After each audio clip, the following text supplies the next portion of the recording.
दिनै सेन्ट्रेलि Ex-NDFB welfare एसोसिएशननि सावरायनाय क'क्राझार जिल्लाखौ लानानै जे बिथांमोना बाव गावसोरनि आगुनि जायफोर दैदेनगिरि बिर Ex-NDFBफोर बिथांमोनखौ लानानै सावरायदों सोर बोरै दं बोरै गैया आरो मा जाना दं मा जाना गैया बेखौ गुवारै बिथांमोना रायलायदों खारन बै समाव बिथांमोना दैदेनगिरि जानानै बिथांमोनखौनो खामानि मावहोदोंमोन आरो बिथांमोना दिनै पिस एकर्ड जानाय लोगो लोगो गावबागाव न'आव दंफैयो बेनिखायनो बिथांमोनखौ खबर लाफैदों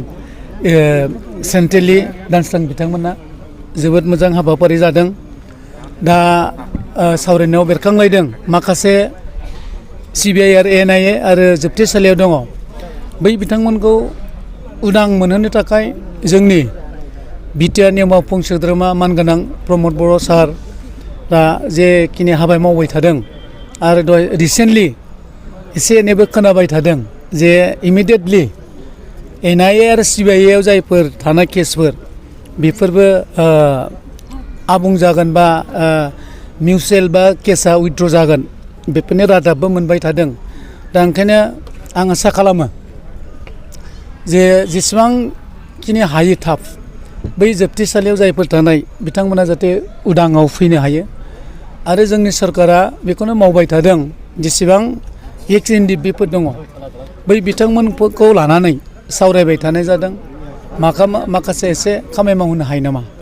बिथांमोना रायजो जानायाव जाहाथे एसे थुलुंगा मोनहोनो हायो नामा बिथांमोनखौ बेफोरखौ नोजोर होबाय थादों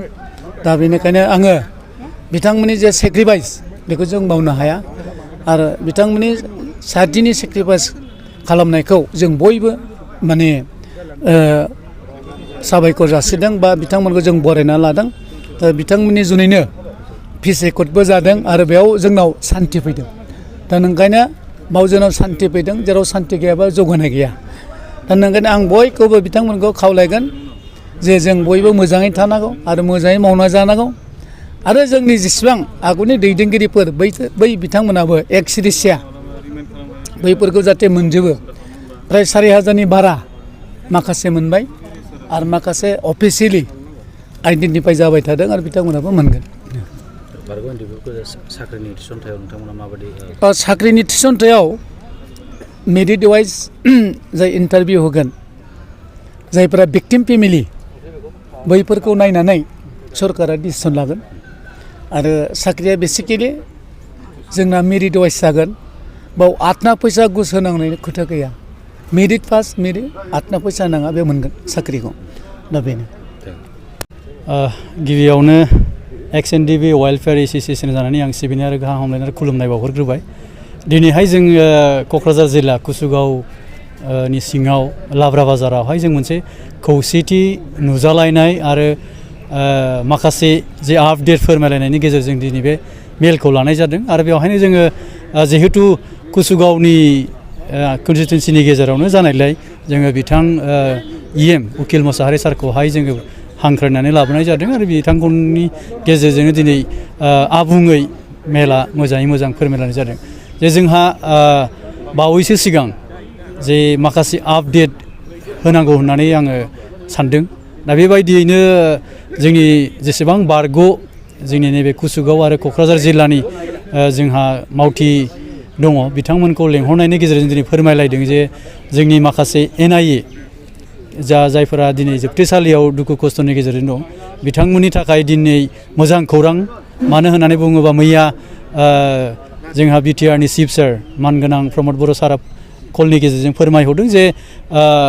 NIAनि पार्टिकुलारनि NIAनि जे केसेसफोर दङ बे केसा दिनै आसामाव फैनो थांगासिनो दङ बे उइथिन 2 डेजनि गेजेराव थ' बिनिखायनो बिथांमोननि केसा वान्स जुदि आसामाव फैयोब्ला बियो जोंनि थाखाय पजिटिभ मोनसे मेसेज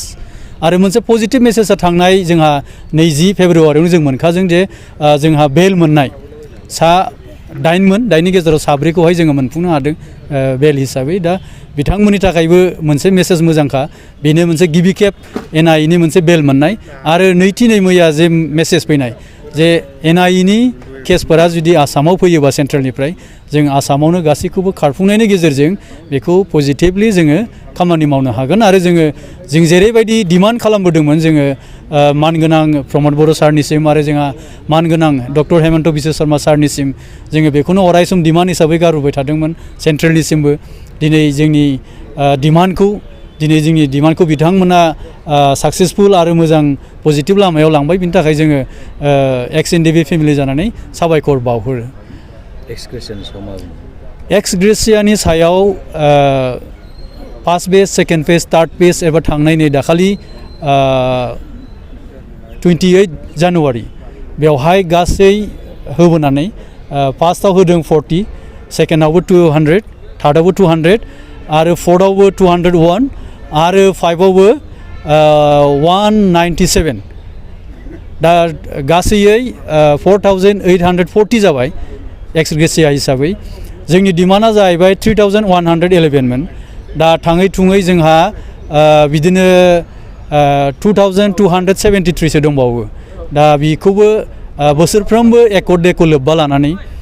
जों अरायसम मोनफुंबाय थागोन होननानै मिजिंथिदों आरो बेखौनो दिनै जोंहा बिटिआरनि चिफ सार प्रमद बर' आरो जोंनि डेपुटि चिफ सार गबिन्द चन्द्र बसुमतारी आरो EM रन्जित बसुमतारी सार जों बिथांमोननिसिमबो अरायसम सावरायबाय थादों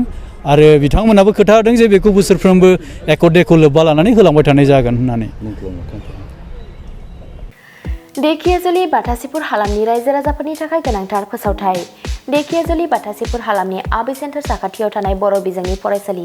दानसोरां एकाडेमियाव 2025-2026 बोसोरनि थाखाय गोदानै फरायसाफोरनि मुं थिसननाया सोलिगासिनो दङ। बे फरायसालियाव थाखो बिथराइनिफ्राय लानानै थाखो 9 सिम मुं थिसननो हागोन। 2020 मायथाइयाव गायसनजानाय बे दानसोरां एकाडेमियाव नोंथांमोनहा नांगौ रोखोमनि फोरोंथायनि खाबुफोरखौ मोननो हागोन, जेरै फराफारि फोरोंनायनि अनगायैबो कम्पिउटार सोलोंनाय, गेलेनाय, आलादा थाखो फोरोंनाय जेरै इंराजि आरो हिन्दी आयदानि सायावबो जर'खायै फोरोंथाय होनाय जायो। बेनि अनगायैबो हौवासा आरो हिन्जावसाफोरनि थाखाय आलादा आलादा हस्टेल थानायनिबो खाबु दङ। बेजों लोगोसेनो फरायनायाव उन जानानै थानाय एबा गोसोआव लाखिनो हायै फरायसाफोरखौ आलादायै फोरोंनायनिबो खाबु होनाय जादों। मख'नो गोनांदि बिथराइ थाखोनि मुं थिसननायखौ बेसेन लायालासे थिसननाय जादों। बेनिखायनो गोसो गुदुं दिथागिरि नोंथांमोनहा गाव गावनि गथ'फोरखौ दानसोरां एकाडेमियाव मुं थिसननो गोसो दङब्ला थिसननो हागोन। दानसोरां एकाडेमियाव मुं थिसननो थाखाय नोंथांमोनहा